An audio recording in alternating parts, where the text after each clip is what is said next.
Oke, kita mulai aja.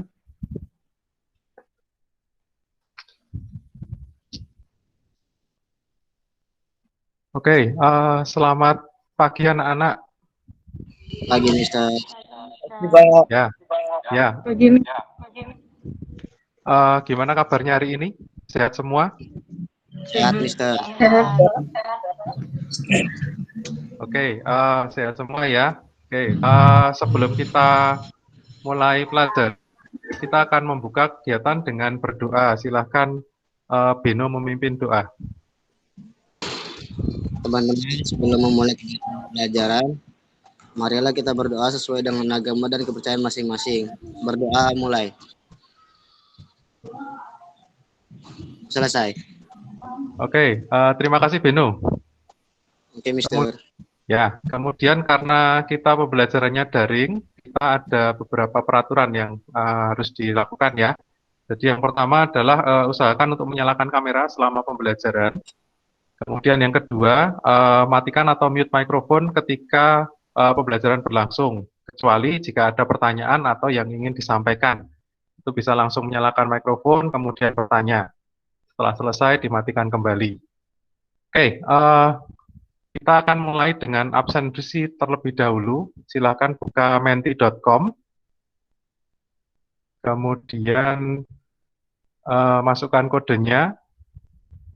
Sebentar, saya share screen dulu.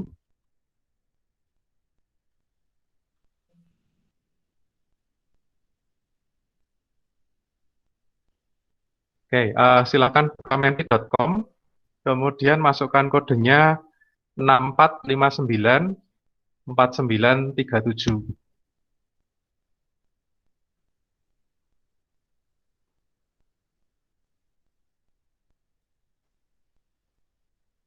Saya ulangi, silakan buka menti.com, lalu masukkan kodenya 64594937.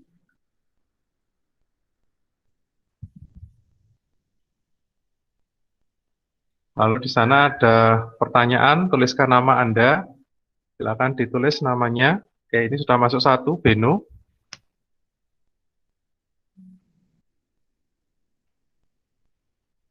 Oke, silakan yang lain.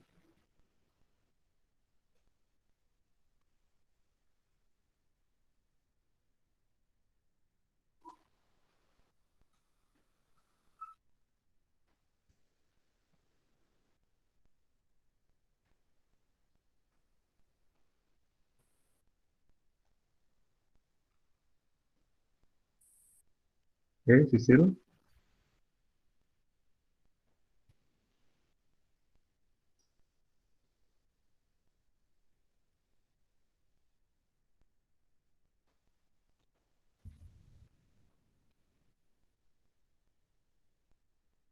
Ya, oke. Sekarang pertanyaan kedua. Silakan diperhatikan di layar masing-masing, ada pertanyaan kedua. Apa yang sudah Anda pelajari tentang materi hari ini?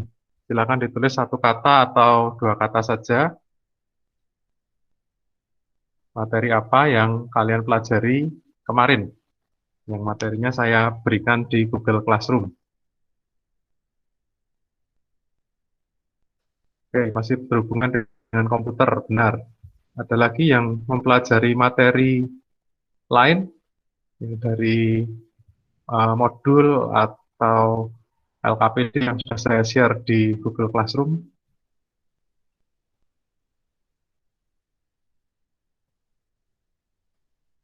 Pengiriman paket, ya betul. Pembagian kelas IP address, betul.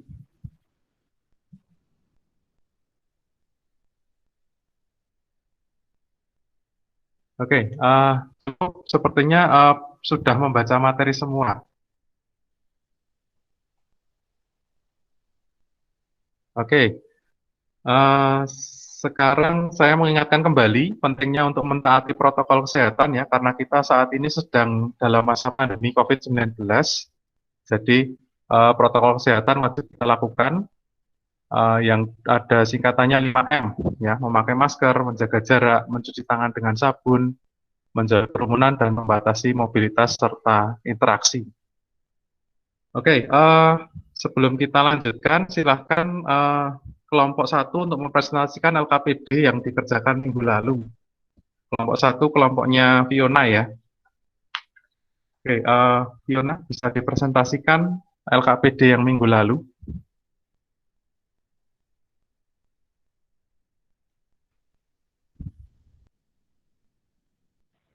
Halo, Mister. Ya, suaranya lebih keras lagi, Fiona. Halo. Ya, oke, masuk.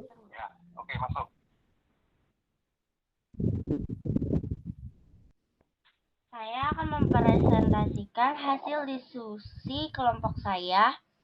Soal yang nomor 1, jelaskan manfaat jaringan komputer. Jaringan komputer pada sebuah bank nasional yang memiliki banyak kantor cabang dan ATM. Menurut kelompok saya, manfaat jaringan komputer pada sebuah bank nasional adalah mempermudah proses transaksi pada kantor cabang sehingga nasabah bisa melakukan transaksi di kantor cabang atau ATM dengan adanya internet banking. Proses ini lebih mudah dilakukan. Ya, betul sekali ya. Jadi untuk jaringan komputer di sebuah bank itu digunakan untuk mempermudah proses transaksinya. Jadi kita tidak harus ke kantor pusat untuk melakukan transfer atau untuk mengambil uang, tapi semuanya bisa dilakukan pada kantor cabang atau bahkan melalui ATM-ATM yang tersebar di seluruh Indonesia. Ini contohnya misalkan Bank BRI atau Bank BCA gitu ya, yang ATM-nya ada di mana-mana. Kemudian di kedua bank tersebut itu juga ada fasilitas internet banking. Nah, internet banking ini juga lebih memudahkan kita untuk melakukan transaksi, baik itu cek saldo ataupun transfer ataupun fungsi-fungsi yang lain itu bisa dilakukan di rumah, ya. Tentunya kecuali untuk mengambil uang. Nah, itu kalau di internet banking tidak bisa. Oke, silakan yang nomor 2, Fiona. Nomor 2, sebutkan perangkat keras yang terdapat pada jaringan komputer SMA Kristen Indonesia. Perhatikan gambar-gambar berikut untuk mengingat perangkat-perangkat yang ada di sekolah. Perangkat keras adalah komputer, SD card, hub, switch atau switch, kabel UTP, access point atau modem, dan modem. Ya, oke. Kemarin ada gambar-gambar ya yang disertakan pada LKPD. Nah, di sana kamu tinggal melihat itu gambar apa, terus dituliskan perangkat kerasnya. Ya, yang pertama itu ada gambar komputer yang tentunya dilengkapi dengan Ethernet card untuk terhubung ke jaringan. Lalu ada hub atau switch yang mengumpulkan semua kabel jaringan atau menghubungkan semua kabel jaringan dalam lab komputer. Kabel-kabelnya adalah kabel UTP, lalu di depan ruang makan dan di depan ruang guru itu ada access point. Ya, kita lebih kenal dengan istilah WiFi gitu ya. Lalu di kantor TU ada modem IndiHome yang terhubung ke internet. Oke, silahkan nomor 3 dilanjutkan. Nomor 3, pada sebuah rumah dengan 3 lantai diperlukan jaringan internet yang bisa mengcover seluruh bagian rumah di rumah tersebut. Baru terdapat modem IndiHome yang memiliki fasilitas wireless router. Rancanglah topologi yang cocok yang digunakan di rumah tersebut, beserta perangkat keras apa saja yang dibutuhkan. Menurut kelompok kami, topologi yang cocok digunakan pada topologi star dengan menambah akses point di lantai 2 dan 3 yang dihubungkan dengan modem IndiHome pada lantai 1 dengan kabel UTP. Jadi, perangkat tambahan yang dibutuhkan adalah kabel UTP dan 2 buah akses point. Ya, terima kasih Fiona. Itu jawaban yang nomor 3 benar sekali ya. Jadi kita cuma membutuhkan 2 buah kabel UTP dan 2 buah akses point yang diletakkan di lantai 2 dan lantai 3. Sehingga di lantai 2 itu ada akses internet lewat akses point itu, dan di lantai 3 juga ada koneksi internet melalui akses point yang ketiga. Jadi perangkat kerasnya cukup sedikit ya, jadi 2 akses point dan 2 buah kabel UTP. Oke, terima kasih Fiona yang sudah menyampaikan presentasi dari kelompok 1. Oke, kita berikan aplaus pada Fiona. Ya, terima kasih.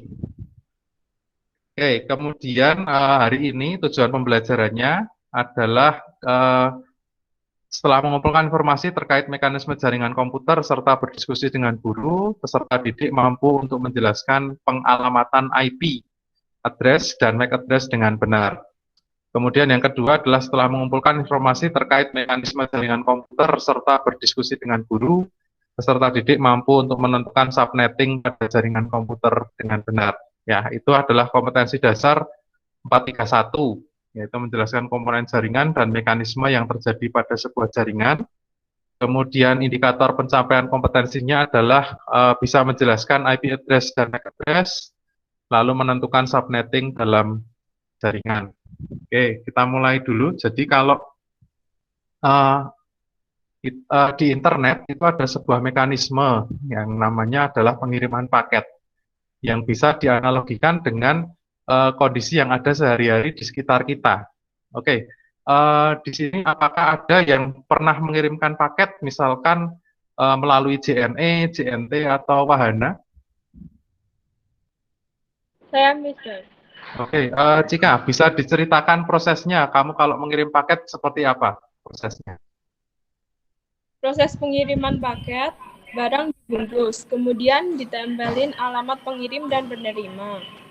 Setelah itu, paket dibawa ke ekspedisi, ditimbang dan diberi label dari ekspedisi, kemudian paket dikirimkan. Ya, oke. Terima kasih Cika.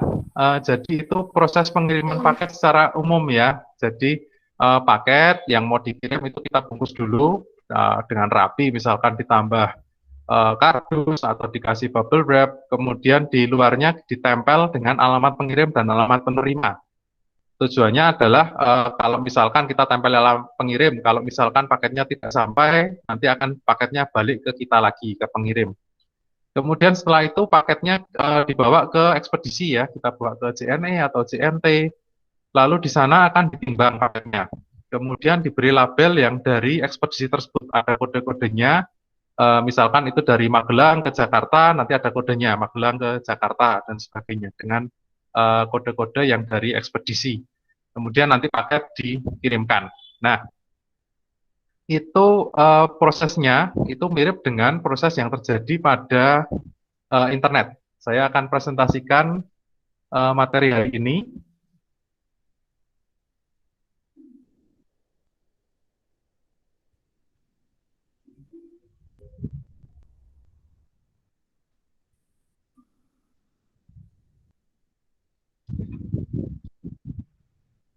Oke, apakah sudah terlihat? Sudah, Mister. Oke, judulnya adalah IP address dan subnetting. Oke, ini tadi contoh kita kirim paket gitu ya. Ini proses paketnya sudah sampai di penerima. Kemudian di materi, di Classroom itu sudah ada video yang judulnya adalah Warrior of the Net. Ya, bahasa Indonesia-nya adalah pejuang jaringan. Oke, kita lihat sekilas videonya ini. Semoga nanti kalian bisa melihat lebih lengkap yang ada di Classroom. Oke, saya percepat aja. Ini saya pelankan suaranya. Saya percepat. Jadi kalau kita misalkan mengetik sesuatu di browser, ya kita buka YouTube atau buka apa saja, kita kan pakainya web browser ya. Nah, apa yang kita ketik itu disebut dengan request atau permintaan. Nah, permintaan ini akan dimasukkan ke dalam kotak-kotak yang disebut dengan paket. Ya, seperti itu kira-kira animasinya, dimasuk dalam kotak, kemudian nanti kotaknya akan diberi label atau diberi alamat pengirim, alamat penerima, seperti kalau kita kirim paket seperti biasa. Gitu ya. Terus paket ini akan masuk ke jaringan. Ya, kalau kita misalkan di lab, berarti akan masuk ke jaringan komputer yang di lab. Kemudian paket tersebut akan diteruskan ke router. Setelah sampai di router, paket tersebut akan dipilah-pilah mana yang bisa, paket mana yang akan terkirim ke internet, atau paket mana yang hanya dibutuhkan di jaringan lokal tersebut. Nah, paket-paket yang akan menuju ke internet itu akan diteruskan ke router yang ada di IndiHome, kemudian baru akan dikirimkan ke internet. Nah, di sini kalau kita lihat tadi ada semacam kayak tabrakan gitu ya, paketnya bertabrakan terus hancur. Itu yang biasanya kita alami kalau kita membuka sebuah situs tapi tidak bisa muncul di internet. Misalkan tampilannya adalah this page cannot be display, halaman ini tidak bisa ditampilkan. Nah, itu berarti paketnya tadi bertabrakan, atau istilah di internetnya namanya collision. Ya, paketnya bertabrakan, kemudian tidak bisa sampai ke internet. Jadi kita tidak bisa mendapatkan respon apa yang ditampilkan. Nah, di tampilan videonya ini adalah sebuah router, gitu ya. Router ini akan meneruskan paket sesuai dengan tujuannya masing-masing. Oke, setelah sampai di internet, dia akan diteruskan sampai ke server penyedianya. Setelah sampai server penyedia, maka akan dibuka paketnya, dilihat, lalu dikirimkan kembali kepada kita sesuai dengan permintaan atau request yang tadi. Nah, paket yang dikirimkan kembali ke kita itu disebut dengan respon. Oke, nanti videonya ini bisa disaksikan atau bisa dilihat lagi ya setelah pelajaran hari ini. Nanti materinya ini ada di Google Classroom. Oke, terus yang berikutnya kita akan belajar tentang bilangan biner. Ada yang pernah mendengar tentang sistem bilangan biner? Oke, mungkin jarang kita dengar ya bilangan biner. Yang sering kita dengar itu adalah bilangan desimal. Bilangan desimal atau bilangan 10 pangkat sekian, itu bilangan desimal. Oke, ini saya tampilkan sedikit video tentang bilangan biner. Ya, silakan diperhatikan.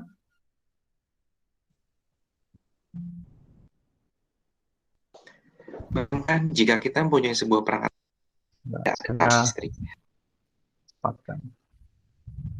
sebenarnya mari kita bahas apa itu bilangan desimal. Bila kita mempunyai angka 5 dan 3, kita dapat bacanya sebagai bilangan 53, di mana dasar perhitungannya adalah angka 3 yang dikalikan 10 pangkat 0, dan ditambah dengan angka 5 yang dikalikan 10 pangkat 1, sehingga menghasilkan bilangan 53. Bilangan desimal juga disebut sebagai bilangan berbasis 10. Bilangan desimal disebut sebagai bilangan berbasis 10 dikarenakan adanya 10 angka yang dapat digunakan mulai dari angka 0 hingga 9. Mari kita coba jabarkan kembali contoh bilangan desimal. Sebagai contoh, kita punya nilai 375.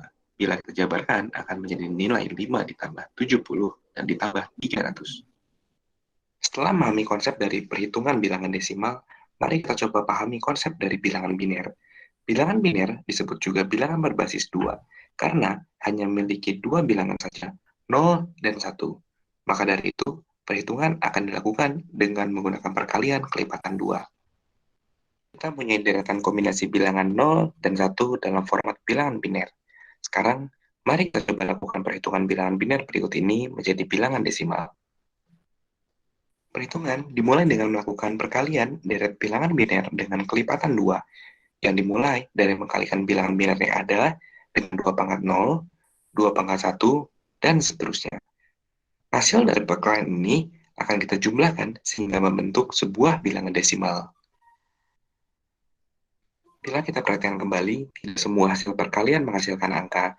Dikarenakan munculnya angka 0 pada bilangan biner, membuat kelipatan 2 akan menjadi 0 dan tidak masuk dalam penjumlahan. Hanya bilangan biner bernilai 1 saja yang akan menghasilkan angka untuk kemudian dijumlahkan.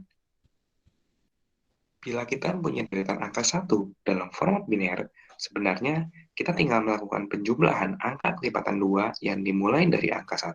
Seperti contoh 1, 2, 4, 8, 16, 32, 64, dan 128. Jika kita ingat kembali cara perhitungannya, angka 1 muncul dari hasil perkalian 1 dengan 2 pangkat 0, angka 2 muncul dari perkalian 1 dengan 2 pangkat 1, dan seterusnya hingga 128 dari perkalian 1 dengan 2 pangkat 7. Perhatikan contoh berikut ini. Berdasarkan perhitungan sebelumnya, kita dapat menghitung penjumlahan dari kelipatan 2 untuk mempercepat perhitungan. Perhatikan bagian dengan angka 1 saja, dan lakukan penjumlahan dari seluruh angka tersebut untuk mendapatkan angka desimalnya. Bagaimana bila kita mau menghitung bilangan biner dari bilangan desimal? Pada video berikutnya, mari kita bahas cara perhitungannya. Oke, itu bilangan biner ya. Jadi bilangan biner adalah bilangan berbasis 2. Ya, kalau tadi desimal adalah bilangan basis 10, maka biner adalah bilangan berbasis 2. Oke, kenapa kok di internet itu menggunakan bilangan berbasis 2? Karena kalau kita tahu di internet itu kan hanya ada Jadi kita akan bahas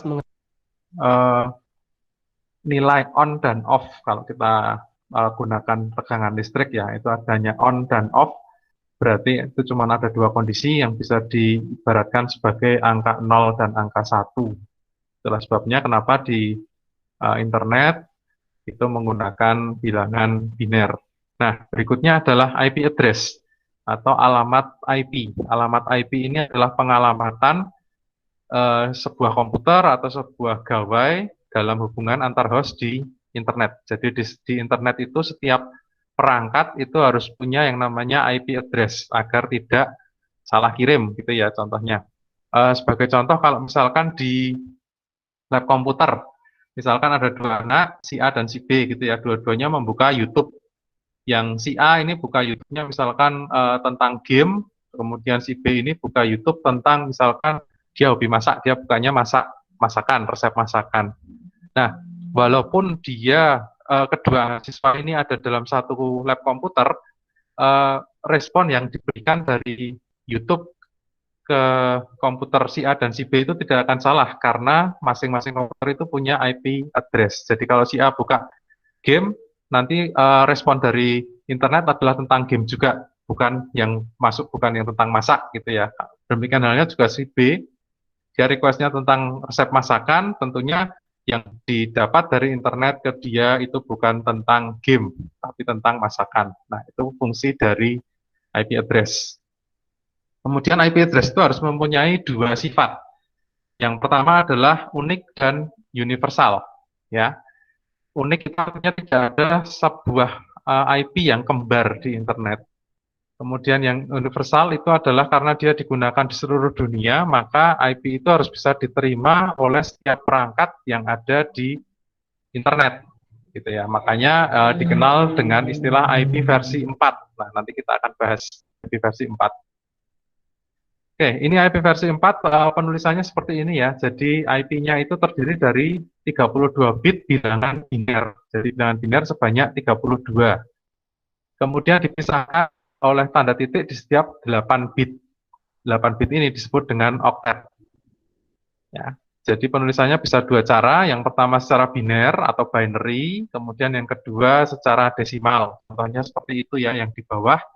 Itu ada 32 huruf, 32 angka, 1 dan 0, yang dipisahkan masing-masing 8. Jadi kalau kita perhatikan ini yang di depan, ini ada 8 angka, kemudian diberi tanda titik, kemudian ini 8 angka lagi, lalu diberi tanda titik, 8 angka ketiga, dan 8 angka keempat. Kalau ini kita rubah menjadi bentuk bilangan desimal, maka yang pertama ini adalah 167, yang kedua ini 205, yang ketiga 206, dan yang terakhir ini 100. Jadi penulisannya adalah 167.205.206.100. Itu format penulisan IP address. Kemudian IP address itu dibagi menjadi 5 kelas. Ya, cuman 3 kelas pertama yang bisa digunakan untuk kepentingan umum. Yang kelas D dan E itu adalah kelas khusus yang dipakai untuk penelitian. Ya, kelasnya mudah A, B, C, D, E. Ini pembagiannya seperti ini, range IP address-nya.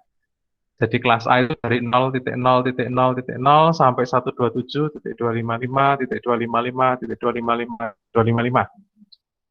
Demikian seterusnya sampai kelas E. Kemudian yang berikutnya adalah tentang subnetting. Subnetting itu bisa diibaratkan seperti ini. Ini ada sebuah jalan namanya Jalan Gatot Subroto. Kemudian di jalan ini ada 8 rumah, dengan nomor 8 itu adalah ketua RT-nya. Jadi ini adalah kondisi jalan pada umumnya kalau tanpa subnetting, istilahnya begitu ya. Jadi cuma ada satu jalan, kemudian ada rumah-rumah. Nah, apa yang terjadi jika jumlah rumahnya ini ada banyak? Misalkan ada 200 rumah, kemudian RT-nya itu ada 10 misalkan, satu RT membawai 10 rumah atau 20 rumah. Nah, pastinya akan terjadi kesulitan ya. Jadi Pak RT ini akan bingung area atau rumah mana yang dia sebagai ketua RT-nya. Kalau yang di awal ini misalkan nomor 1 sampai nomor 8 itu kan mudah. Bagaimana nanti kalau itu di tengah-tengah, misalkan di rumah nomor 150 dan sebagainya, itu akan mengalami kesulitan. Nah, maka akan lebih mudah jika dibuat menjadi seperti ini. Ya, ada yang disebut dengan gang. Ya, Jalan Gatot Subroto, Gang 1, Jalan Gatot Subroto Gang 2, Jalan Gatot Subroto Gang 3, dan sebagainya. Nah, dengan pembagian seperti ini, maka ketua RT akan lebih mudah. Oh, ini warga saya cuma ada di Gang 1. Warga saya cuma ada di Gang 2 untuk ketua RW 2 misalkan. Nah, pembagian seperti ini yang dianalogikan dengan subnetting. Jadi akan lebih mudah kalau jaringan itu dipecah-pecah menjadi jaringan-jaringan kecil yang lain. Nah, untuk subnetting, itu network address bisa diibaratkan seperti nama jalan, kemudian host address itu bisa diibaratkan sebagai nomor rumah. Terus ketua RT itu diperankan sebagai broadcast address. Ya, jadi ada 3 komponen dalam subnetting ini, ada yang namanya network address, ada yang namanya host address, dan ada broadcast address. Nah, ini keterangan yang tadi ya, gang itu adalah subnet, masing-masing subnet punya host, punya broadcast, dan address sendiri-sendiri. Nah, apa toh fungsinya subnetting ini? Subnetting itu bertujuan untuk mempermudah pengelolaan. Ya, lebih mudah kalau kita kelola area yang lebih kecil atau jumlah rumah yang lebih sedikit gitu ya. Kemudian yang kedua untuk optimalisasi dan efisiensi kerja jaringan. Karena jalur lalu lintas tidak terpusat pada satu network besar, tetapi terbagi menjadi beberapa ruas-ruas atau yang kita kenal dengan gang. Ini ada bagaimana cara perhitungan subnet di kelas C. Ya. Kelas yang kita gunakan adalah kelas C. Oke, saya jalankan videonya, silakan diperhatikan. Apa Anda tahu apa itu subnetting? Apa Anda tahu bagaimana peran subnetting dalam komputer dan jaringan? Apa Anda tahu bagaimana cara menghitung subnetting dengan cepat dan mudah? Di video kali ini kita akan membahas cara melakukan subnetting dengan cepat dan mudah sekaligus pengetahuan dasar tentang subnetting. Tapi sebelum itu kita intro dulu, oke? Oke, saya skip aja intronya. IP4 kelas C. Namun sebelum kita lanjutkan ke pembahasan tentang subnetting, ada baiknya Anda mengklik tautan di sebelah sini ya. Kecil atau disebut dengan subnet. Pemecahan jaringan bertujuan untuk mengefisienkan traffic pada jaringan. Tentang apa? Klik tautan di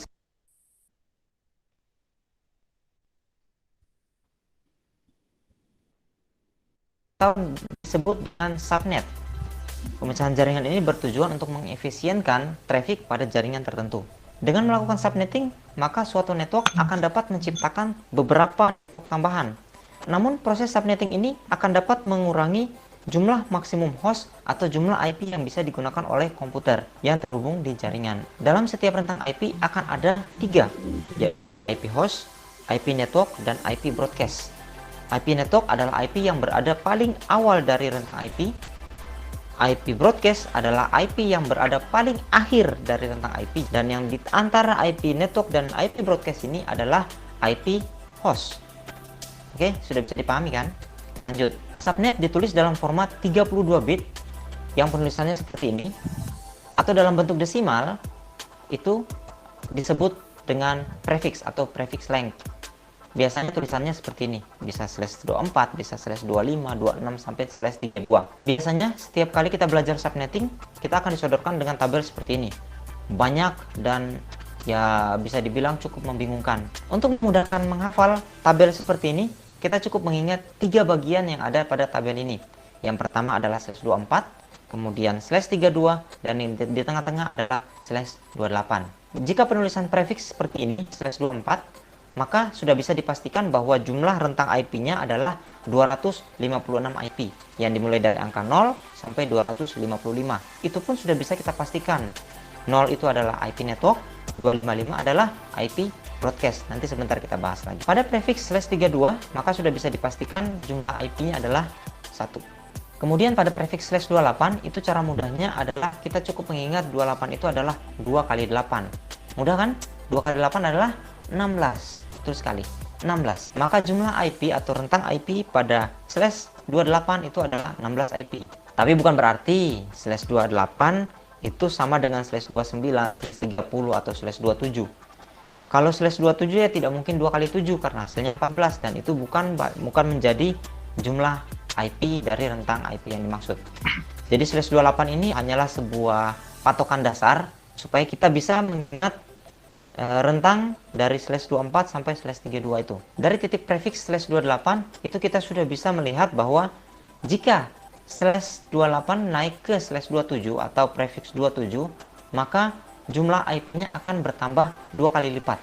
Sebaliknya, jika prefix /28 turun ke /29, maka jumlah IP-nya atau jumlah rentang IP-nya akan berkurang 2 kali lipat.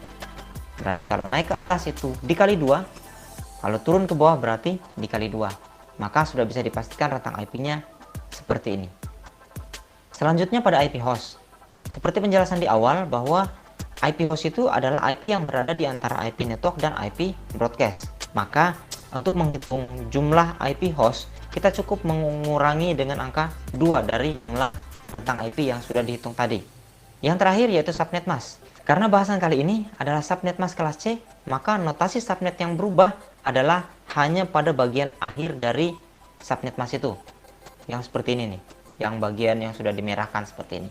Cara hitungnya mudah, cukup kita mengurangi 256 dengan jumlah IP yang sudah dihitung di awal tadi. Gimana? Gampang kan? Jika masih bingung, kita coba ambil studi kasus soal. Contoh, ada IP 23.51.120.155/27. Ingat /27 ya. Kalau tadi /28 itu jumlah IP-nya adalah 16, maka /27 adalah 32. Oke, betul sekali. Maka yang akan kita hitung biasanya dalam perhitungan subnetting yang pertama adalah rentang IP, kemudian IP host, kemudian IP network, kemudian IP broadcast, kemudian subnet mask. Kita mulai fokus ke /27. Kalau /27 kita sudah tahu bahwa jumlah IP-nya adalah 32. Tapi yang jadi masalah adalah bagaimana cara menghitung IP awal dari rentang IP-nya.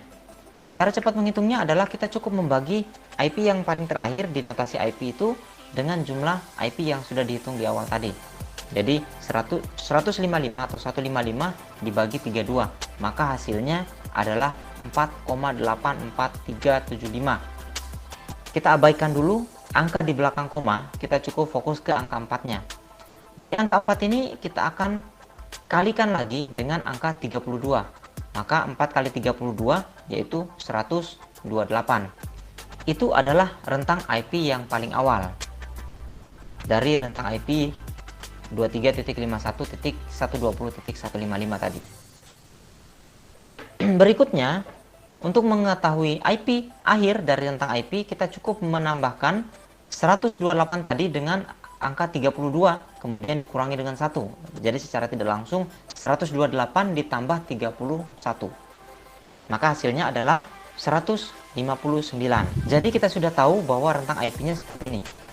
23.51.180.128 sampai 23.51.120.159. Di situ kita sudah bisa melihat rentang IP keseluruhan dari /27 tadi. Maka IP awal itu akan menjadi IP network dan IP akhir akan menjadi IP broadcast. Kemudian IP host. Jadi IP-nya berada di antara IP network dan broadcast ini. Maka IP-nya adalah 23.51.120.129 sampai 23.51.120.158.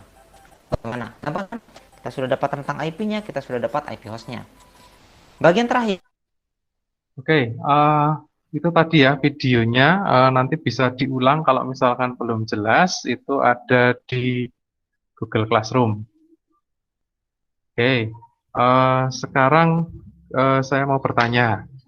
Tadi kan ada video Warrior of the Net gitu ya. Ada yang bisa menceritakan kembali video yang dilihat tadi itu dari bagian pengirim atau request sampai ke server. Fani, Mister. Oh ya, silakan Fani. Jadi request dipecah dalam paket-paket kecil, lalu ditambah informasi atau header, kemudian dikirim melalui jaringan lokal menuju ke router, lalu masuk ke internet, setelah itu melewati firewall, akhirnya sampai di komputer tujuan atau server. Oke, betul sekali ya. Jadi request ini dipecah dalam paket kecil ya. Tadi kita lihat ada kotak-kotak, kemudian dimasukkan informasinya atau request-nya, kemudian ditambah dengan header atau informasi ya. Informasinya ini berupa alamat pengirim, alamat penerima, kemudian dikirim ke router mana dan sebagainya. Kemudian akan masuk ke jaringan lokal, kemudian sampai ke router, terus diteruskan ke internet, gitu ya. Oke, sekarang kalau pertanyaan video yang menceritakan dari server sampai ke orang yang meminta, ada yang bisa bercerita? Brenda, Mister. Oke, silakan Brenda. Data dikirim dari server, kemudian melalui firewall, dan masuk ke internet, lalu menuju ke router. Paket masuk ke jaringan lokal, lalu header dilepas dari paket, kemudian isi paket diambil, dan akhirnya ditampilkan di web browser atau respon. Oke, betul sekali ya. Jadi setelah dari internet, paket itu akan masuk ke firewall, lalu masuk ke jaringan lokal, lalu paketnya dibuka, isinya diambil, ditampilkan di web browser, itu sebagai responnya. Ya, betul sekali Brenda, terima kasih. Ya, terima kasih, Mister. Oke, sekarang saya akan menampilkan LKPD. LKPD-nya ini ada di Google Classroom ya. Bentar, saya buka dulu Classroom-nya.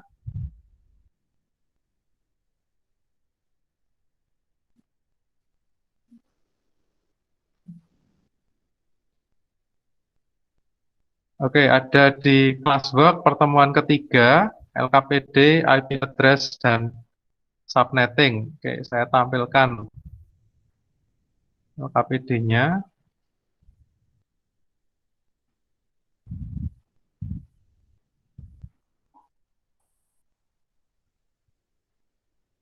Oke, ini LKPD 3 ya, IP address, MAC address, dan subnetting.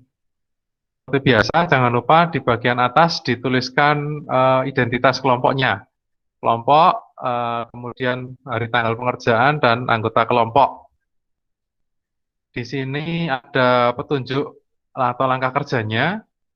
Kemudian ada 4 buah video, bisa dilihat terlebih dahulu sebelum mengerjakan sebagai pedoman pengerjaannya.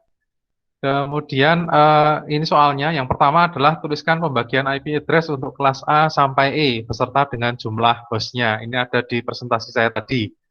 Kemudian yang kedua, tentukan subnet mask dan IP host yang bisa dipakai untuk sebuah jaringan yang ingin membagi menjadi beberapa kelompok dengan maksimal 30 host per kelompok.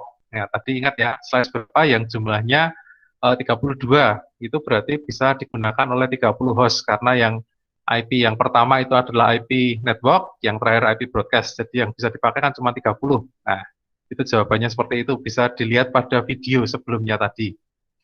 Misalkan kita gunakan IP kelas C dengan IP 192.168.100.0. Ya, itu LKPD yang dikerjakan, nanti silahkan berkolaborasi ya, tiap kelompok dalam satu file ini. Oke, saya akan menyebutkan kelompoknya, tadi saya belum menyampaikan. Oke, kelompok 1 itu Cecilia, April, Cika, dan Brinda. Kemudian kelompok 2, Fani, Beno, Bangkit, Elis, dan Fiona. Oke, itu untuk pembagian kelompoknya. Apakah ada pertanyaan? Ya, Mister Bangkit mau bertanya, Mister. Oke, silakan Bangkit. Pertanyaannya apa? Batas waktu pengumpulan LKPD-nya kapan? Oke, batas waktu pengumpulannya seperti biasa ya, di hari Sabtu, tanggal 3 Juli 2021 jam 9 malam. Ya, jangan lupa ini kerja kelompok, jangan perorangan. Ya, silakan nanti kolaborasi dalam satu kelompok. Oke, ada lagi? Ya, ada lagi pertanyaan yang lain? Nah, kalau tidak ada, silahkan buka kuisis ya. Kita akan tes formatif. Oke, saya tampilkan. Oke, silahkan buka joinmyquiz.com. Kemudian dimasukkan kodenya 513232. Atau linknya saya tampilkan di layar chat saja.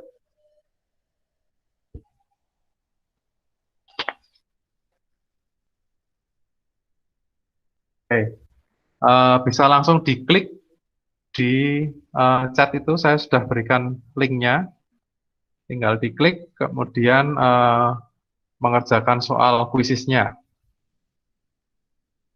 Oke, saya tunggu sampai ada yang masuk ke kuisis.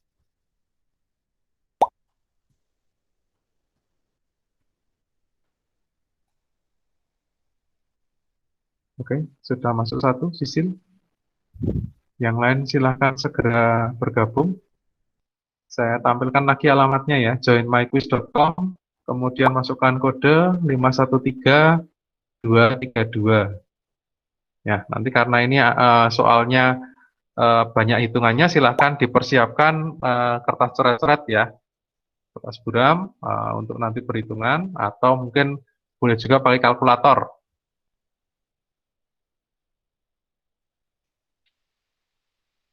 Oke, sudah masuk 3.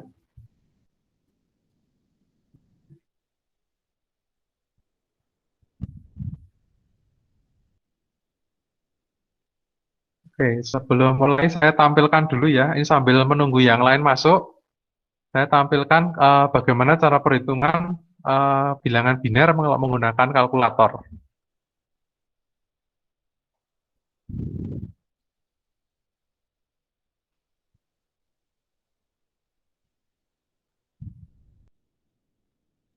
Oke, sudah terlihat ya. Di sini kalkulator yang ada di Windows. Kalau kita buka pertama kali, yang tampil adalah kalkulator standar seperti ini. Jadi bisa penjumlahan, perkalian, pembagian, dan sebagainya. Nah, untuk perhitungan bilangan biner, kita bisa mengubah kalkulator yang standar ini. Di sini ada garis 3 ya, kita klik, kemudian kita pilih yang programmer. Nah, kalau kita lihat di kalkulator yang model programmer, di sini ada hex atau heksadesimal, ada dec itu desimal, kemudian OCT atau oct itu oktal, dan bin ini biner. Nah, sekarang kalau kita misalkan mau mengubah bilangan desimal menjadi biner, kita klik di tulisan desimal, kemudian misalkan kita masukkan angka 10. Nah, di bagian biner ini, di bawah sini, ini akan muncul angka 1010. Ini adalah bilangan biner dari angka 10. Ya, angka 10 desimal itu kalau diubah biner adalah 1010. Nah, demikian halnya atau sebaliknya kalau kita misalkan mau mengubah biner menjadi desimal. Saya nolkan, saya klik di bagian biner, maka kalkulatornya yang aktif cuma 1 dan 0. Ya, 1 dan 0, maka bisa kita rubah. Misalkan kalau kita punya angka 1 sebanyak 8, seperti tadi di contoh ya, kalau angkanya 1 semua itu berapa atau desimalnya, saya coba ketik angka 1 sebanyak 8 buah. 1, 2, 3, 4, 5, 6, 7, 8. Bilangan desimalnya adalah 255. Ya, sama seperti contoh yang tadi. mengubah biner menjadi desimal. Kalau angka satunya ada 8, ini berarti adalah angka 255 dalam desimal. Oke, itu sekilas tentang penggunaan kalkulatornya ya. Kalau kita mau menggunakan atau menghitung bilangan biner dan desimal dengan mudah, kita bisa pakai kalkulator seperti ini. Oke, sekarang kita kembali ke kuisis lagi.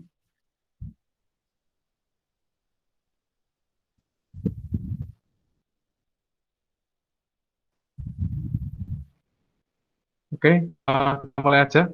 Silahkan dikerjakan. Ini waktunya cukup panjang, ya. Nanti jadi begitu waktunya belum habis juga tetap bisa dilanjutkan. Oke, sekarang kita mulai.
Oke, ini overview-nya ya. Jadi Sisil salah 1, Beno benar 2, dan Steven ini salah semua ya. Nanti yang belum bisa ikut, kemudian Beno dan Steven bisa mengulang lagi. Linknya akan saya berikan di Google Classroom. Oke, sekarang ada yang bisa memberikan kesimpulan tentang pembelajaran kita hari ini? Mungkin yang pertama tentang IP address. Saya, Mister. Ya, silakan Sisil. Kesimpulan tentang IP address adalah sebaris angka yang dimiliki setiap komputer, ponsel, atau gawai lainnya yang terhubung melalui internet. Angka ini sebagai alamat di internet. Angka-angka ini berbeda di setiap perangkat dan digunakan untuk menghubungi satu sama lain. Ya, betul sekali ya. Jadi IP address itu sebaris angka, ya 132 bit tadi itu, yang digunakan untuk pengalamatan setiap gawai atau komputer atau ponsel yang terhubung ke internet. Nah, sekarang yang kesimpulan tentang subnetting. Siapa yang ingin memberikan kesimpulan? Saya, Mister. Oke, ada yang lain dulu? Steven, sudah menyalakan kamera, bisa memberikan kesimpulan tentang subnetting? Mikrofonnya belum dinyalakan, Steven.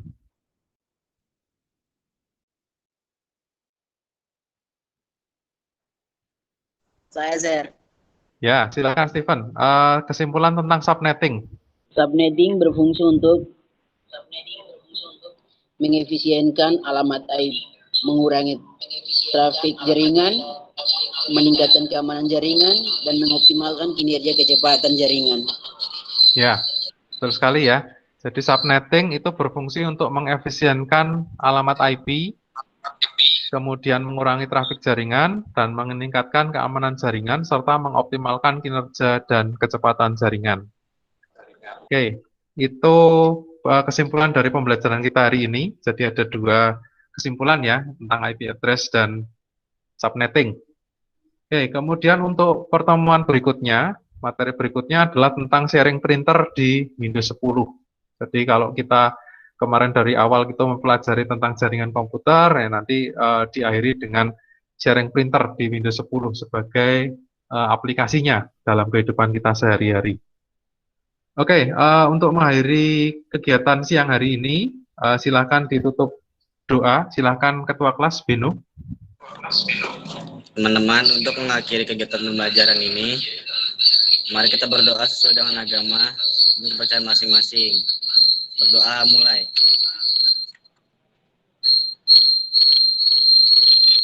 Selesai. Oke, terima kasih Beno yang sudah menutup dengan doa. Pembelajaran kita siang hari ini saya akhiri sampai di sini. Selamat siang, tetap jaga kesehatan, tetap patuhi protokol kesehatan yang ada. Kita bertemu lagi minggu depan. Selamat siang. Ya, Mister. Terima kasih, Mister. Terima kasih. Ya, silakan bisa meninggalkan room. Selamat siang. Terima kasih.